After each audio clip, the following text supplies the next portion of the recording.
After the end of World War II, the world was split into two, East and West. This marked the beginning of the era called the Cold War.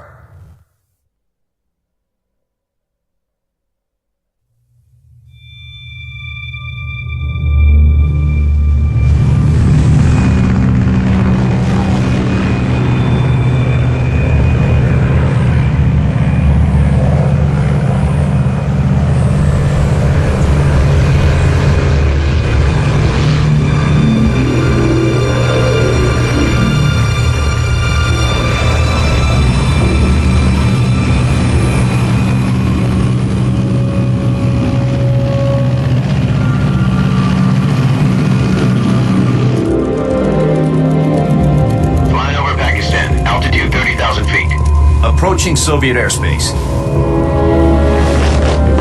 20 minutes to drop off. Commencing internal depressurization. Equipment check. Arm main parachute. All right. You ready to go? Drop zone still showing a high pressure mass. Cav okay. Good. We've got high visibility.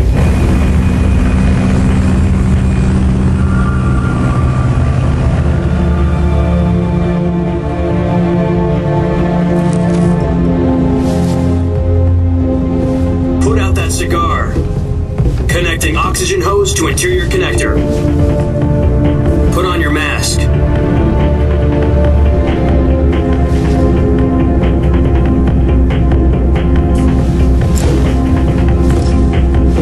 Does this panty waste know what he's doing?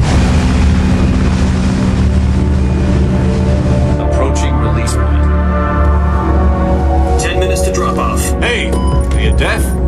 He said put out the cigar and put on your mask.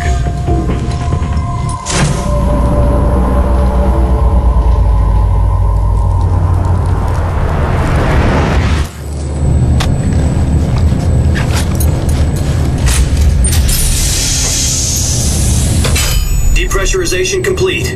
Checking oxygen supply. 6 minutes to drop off. Opening rear hatch.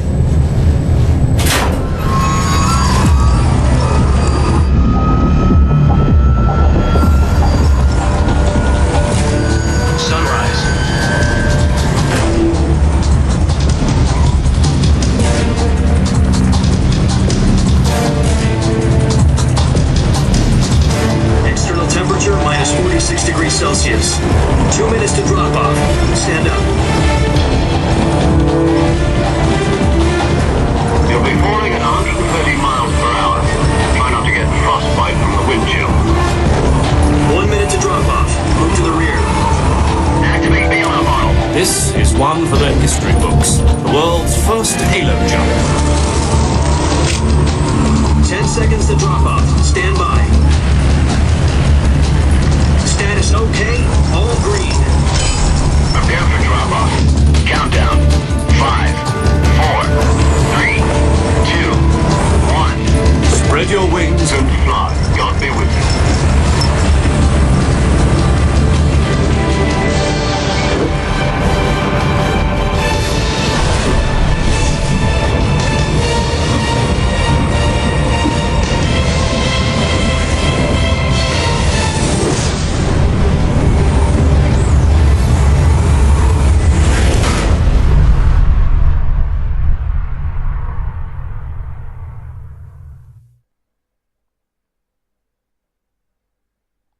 Jack, I've got some important news. The head of the CIA has finally given us the green light for the Virtuous mission. Virtual mission? No, the Virtuous mission. The future of our Fox unit depends on it. If it succeeds, we'll be officially organized into a unit. Virtuous mission? Sounds like some kind of initiation ritual. You know, don't get cocky. This isn't a training op. Right. So what exactly is this wonderful mission? Well, about 2 years ago, a certain Soviet scientist requested asylum in the West through one of our moles. His name is Nikolai Stepanovich Sokolov. He's head of the OKB-754 Design Bureau, one of the Soviets' top-secret weapon research facilities, and the East's foremost expert on weapons development. Sokolov? Isn't he that famous rocket scientist? The very same. On April the 12th, 1961, the Soviets achieved the first manned spaceflight in history. The Earth was blue, but there was no God. Well spoken. The rocket that carried Yuri Gagarin to orbit was the A-1, known as the Vostok rocket. Sokolov is said to be the man most responsible for the multi-engine cluster used in that rocket. After Gagarin's flight, Sokolov left rocket development to become the head of the newly established Design Bureau. From a lowly technician to head of a design bureau, that's quite a success story, so why do you want to defect? It seems he'd become afraid of his own creations. Afraid? Call it a crisis of conscience. And for that, he left his country and his family behind and went over the fence? Not exactly. One of his conditions was that his family was also to be taken safely to the west. We used a mole to get the family out first and succeeded in sneaking Sokolov over the Berlin Wall shortly afterwards. I was the one who conducted the operation. The security on the eastern side was still full of holes back then. Then what? We got Sokolov over in one piece, but the whole ordeal had left him exhausted, and we checked him into a hospital in West Berlin. It took him 2 weeks and more than 600 miles to get from the research facility in the Soviet Union to Berlin. He was in no condition to say anything coherent. And it was only a week later that we had something much bigger on our hands. The Cuban Missile Crisis.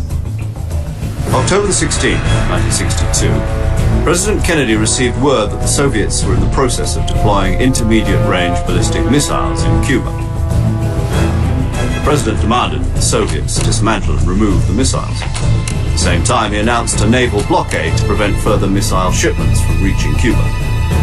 But the Soviets didn't back down, instead placing their armed forces on secondary alert. Soviet transport ships carrying missiles continued on course towards Cuba. US and Soviet forces went on alert for an all-out nuclear war. Frantic negotiations were conducted through the UN's Emergency Security Council and unofficial channels to end the hair-trigger standoff. Finally, on October the 28th, the Soviet Union agreed to remove its missiles from Cuba. And so the world avoided a nuclear holocaust. But in order to get the Soviets to pull their missiles out, we had to make a deal. You mean the one where the US agreed to remove its IRBMs from Turkey? No. The Jupiter IRBMs deployed in Turkey were obsolete, and we were going to get rid of them anyway. They had no strategic value whatsoever to either the US or the Russians. The Turkey deal was a ruse, a cover story that was fed to the other intelligence agencies around the world. So what did the Russians really want? Sokolov. They wanted us to return Sokolov. You mean the Soviets pulled out of Cuba just to get their hands on Sokolov? That's right. What the hell was he working on? At the time, we had no idea. We were running out of time. It was either give up Sokolov or risk full-scale nuclear war. In the end, we had no choice. President Kennedy gave in to Khrushchev's demand. The next day, I got Sokolov out of the hospital and handed him over to agents on the eastern side. Sokolov kept on screaming, "Save me," until he disappeared from my sight. Then a month ago, we received some new information from one of our moles. About Sokolov? Yes. He was taken back to the research facility and forced to continue working on the weapon in question under KGB supervision. What's more, it's on the verge of completion. So what kind of weapon is it? Something to do with space rockets? No, missiles. Same technology. I guess you're right. We don't know the details, but it appears to be a new kind of nuclear device. For half a year now, the Soviets have been conducting frequent nuclear tests at Semipalatinsk. Something to do with the weapon, I assume. We're talking about a secret weapon so big that Khrushchev was ready to pull out of Cuba to get it back. Is Sokolov still in the facility? No. According to our intelligence, he's in Selinoyarsk, a place in the mountains about 3 miles to the west that's known as the Virgin Cliffs. The Virgin Cliffs. Nice name for a virtuous mission. They moved him there just recently. Why? Apparently, they're conducting a field test of the weapon, but it's our best chance to get him back. This mission would never have been possible if he was still in the research facility. This is our last chance. Sokolov must have known that too when he contacted us.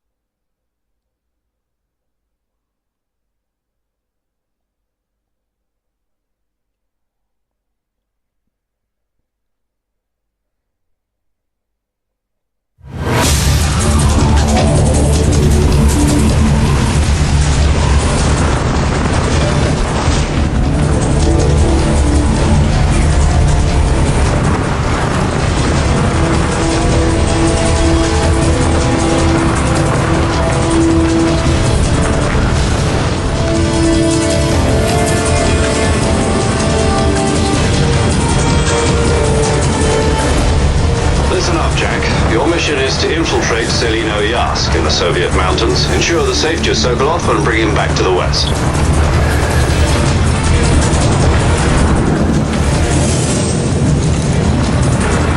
If we don't get Sokolov back before that weapon is complete, we'll be facing a major crisis. The clock is ticking.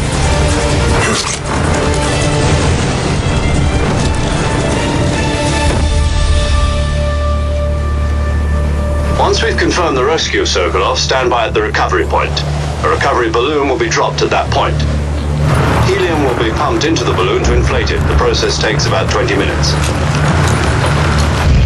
Once it's complete, the gunship's arm will latch onto the balloon and pull it up. The Fulton surface-to-air recovery system. I'm familiar with the theory. Take it easy. It's been combat proven. Do you think Sokolov is up to it? The shock will be less than during a parachute jump, and the arm can handle up to 500 pounds. So you're planning on going over the border in a single combat talent? She's equipped with two 6-barrel 20mm Vulcan cannons, as well as two 40mm machine guns.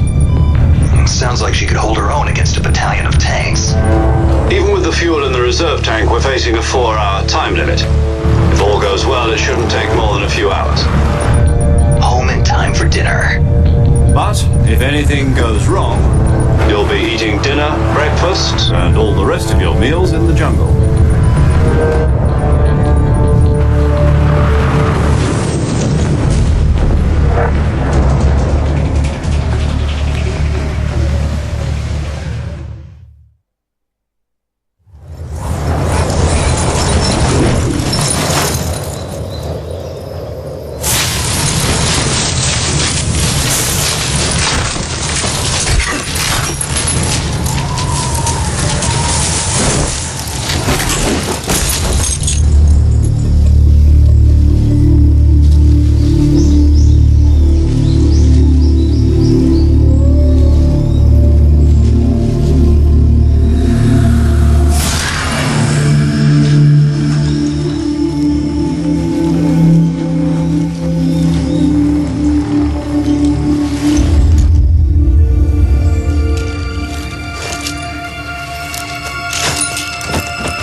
Do you copy? You're already in enemy territory, and somebody might be listening in. From here on out, we'll be using code names to refer to each other. Your code name for this mission will be Naked Snake. I'll be referring to you as Snake from now on. You're not to mention your real name. Snake? Well, you don't like snakes? What do you mean? Well, you've eaten one before, haven't you? In survival training. I'm glad to hear that. I don't know if I'd ever order one in a restaurant, but... Be careful, you might not have a choice. What about you, Major? What should I call you? Let's see. I'll be Tom. Call me Major Tom. This will be a sneaking mission. You must not be seen by the enemy. You must leave no trace of your presence. Is that clear? This kind of infiltration is the Fox unit's speciality. In other words, weapons and equipment are procured on site. That goes for food as well. You're completely naked, just as your name implies. Great. Now I see why you asked me if I like snakes. I suppose calling me Snake was your idea of a joke, too. No, there's a good reason for that. I'll tell you later when the time is right. Gotcha. Getting back to the subject, how exactly am I supposed to feed myself? You've been issued a knife and a tranquilizer gun. Use them to hunt for food. You'll also find some medical supplies in your backpack. Yeah, about the backpack. I lost it in a tree on the way down. I see. Well, you'd better go back and get it then. You know where it is? No problem. I can see it from here. It's stuck on a branch.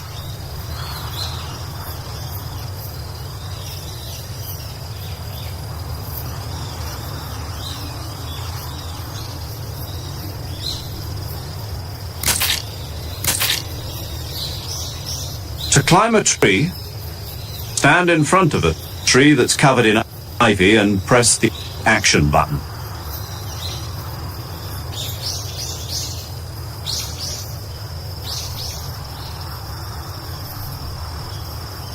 I'll be monitoring your progress over the radio. We can't risk violating Soviet airspace, but I'll be in the gunship. My frequency is 140.85. I'll give you a call if I need to talk to you. If you need to talk to me, use the send function. Okay, Snake, go get your backpack.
I see you've retrieved your backpack, Snake. To equip a weapon, it's necessary to take it out of your backpack. In the survival viewer, choose Weapon from the backpack. Your available weapons will be displayed in a window in the upper left. From that list, choose the weapon you want to equip and press the Enter button. For other equipped items, just do the same thing from Item. Got it. Use the survival viewer backpack. Yep, that's right.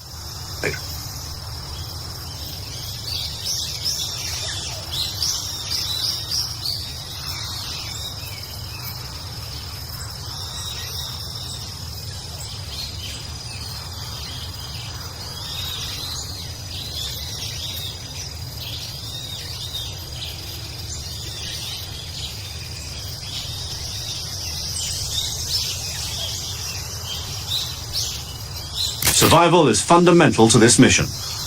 After you've been out in the field for a while, your stamina will start to drop. If your stamina gets too low, it'll affect your performance. You won't be able to shoot accurately, for example, and your wounds won't heal as smoothly. Keep an eye on your stamina so you don't run out. To recover lost stamina, you can hunt for local flora and fauna. You can use either your tranquilizer gun or your knife to hunt. My only weapon is a Mark 22 Hush Puppy tranquilizer gun? That's right. It's been fitted with its own suppressor. However, the suppressor will deteriorate every time you fire.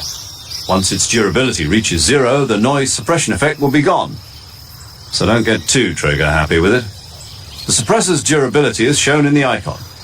Any weapons and equipment beyond what you're carrying now, you'll have to find as you go. I have to find my own weapons and equipment? Whose crazy idea was this anyway? Solo covert actions are standard Fox operating procedure. You can't leave any traces of your presence. No weapons, equipment, footprints, sweat, or bodily waste. The same goes for bullets and cartridges, too. Your presence in enemy territory is already a violation of international conventions of warfare. There aren't supposed to be any American soldiers in Russia. It could spark an international incident. You can't let anyone see you. You can't let the enemy know you're there. This is a stealth mission. You're a ghost, Snake, in every sense of the word. And there'll be no rescue if you're captured. The military and US government will deny any involvement in the affair. Then I'll just have to take care of myself, huh? I'm afraid so. You've been given a fake death pill for that purpose. SIS guidelines stipulate that soldiers on covert ops like this one be issued a potassium cyanide capsule. Tape it to your body so you can take it when you need to. How generous of you. Use it if you're taken prisoner by the enemy. It'll send you into a state of false death for a short time.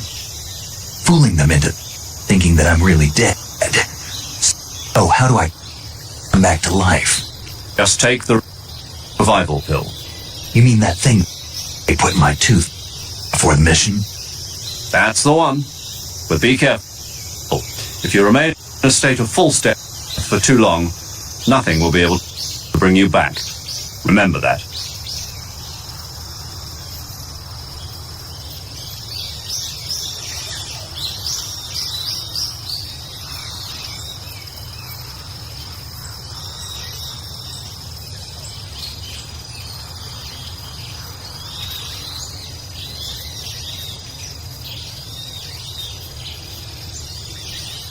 I'll keep it in mind. You said this was a solo mission, right? Right. I guess that means I can't count on any reinforcements. Correct. The mission rests entirely in your hands. A real one-man army. Relax. There's a support team ready to back you up over the radio. Who? I'll introduce them to you.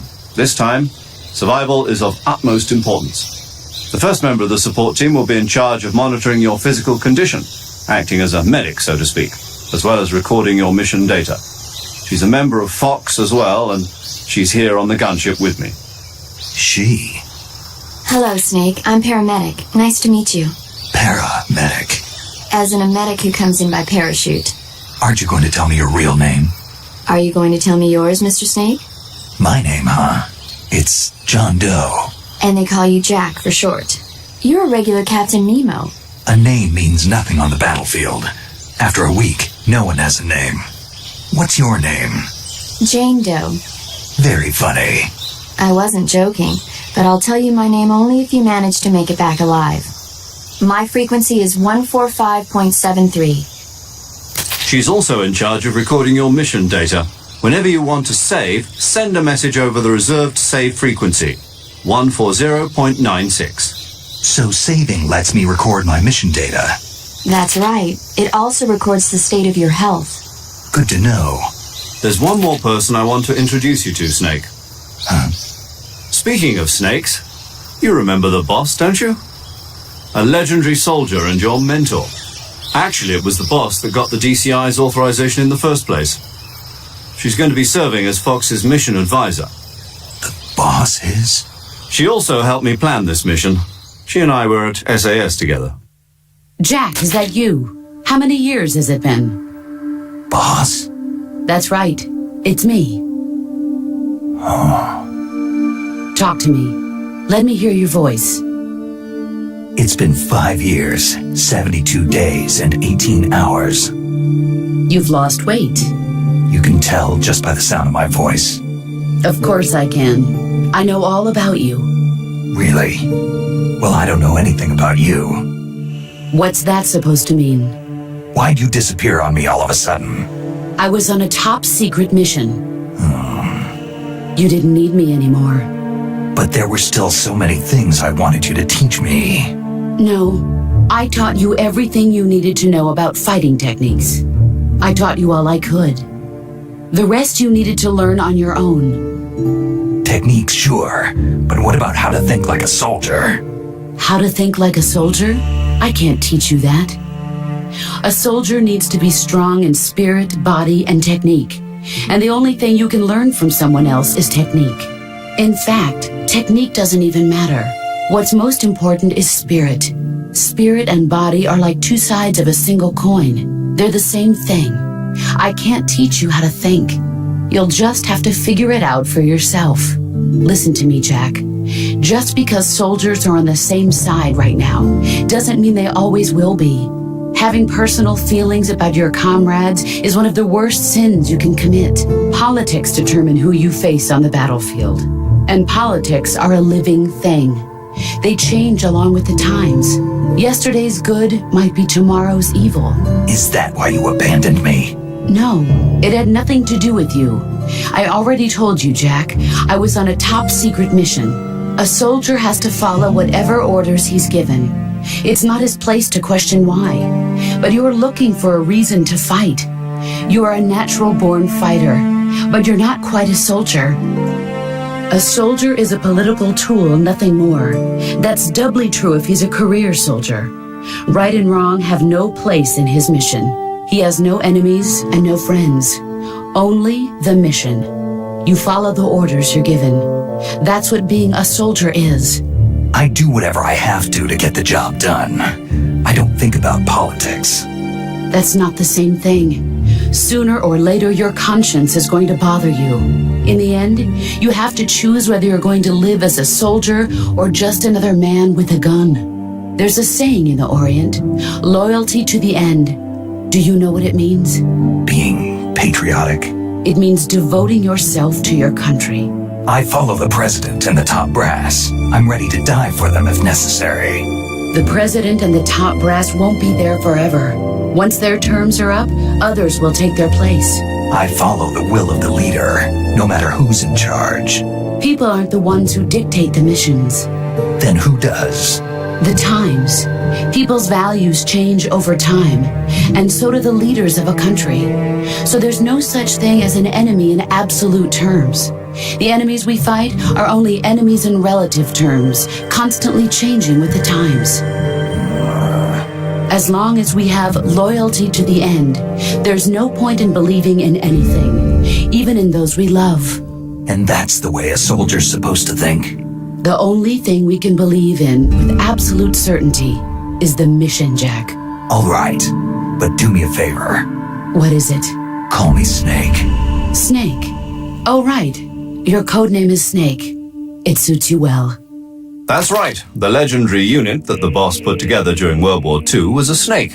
the Cobra Unit, a group of heroes that brought the war to an end and saved the world. As long as you've got a legendary hero backing you up, you'll be fine. Isn't that right, Snake?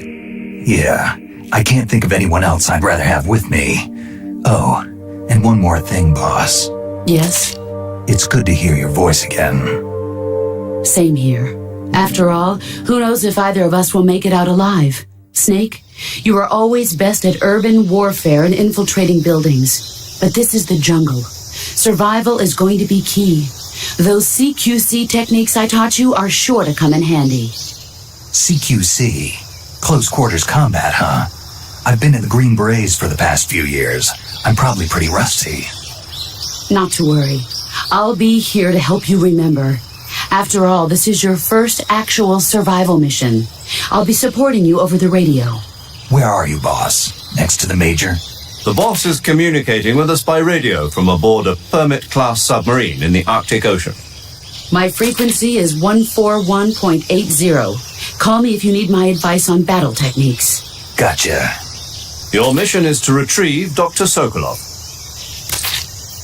Dr. Sokolov is being held in an abandoned factory located to the north of your current position.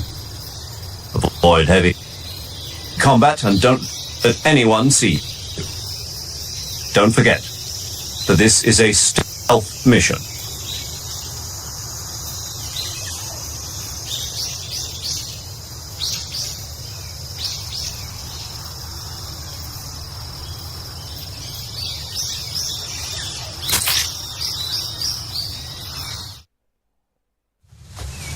Snake, try to remember some of the basics of CQC.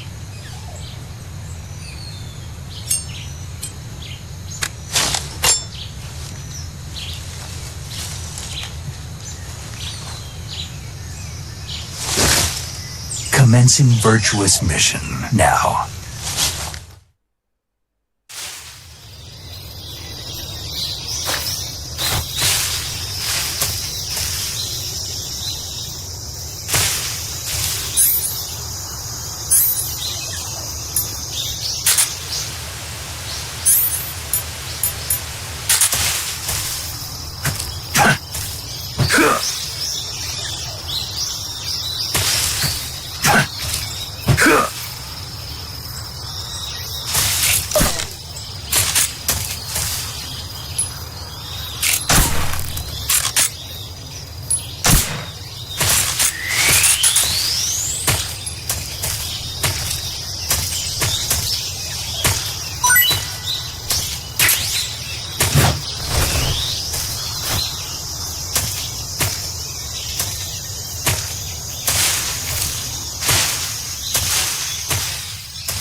After the end of World War II, the world was split into two, East and West. This marked the beginning of the era called the Cold War.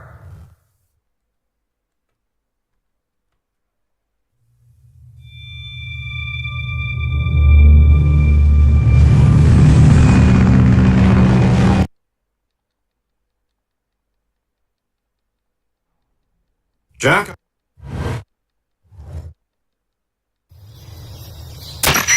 Do you copy? You're already in enemy territory, and somebody might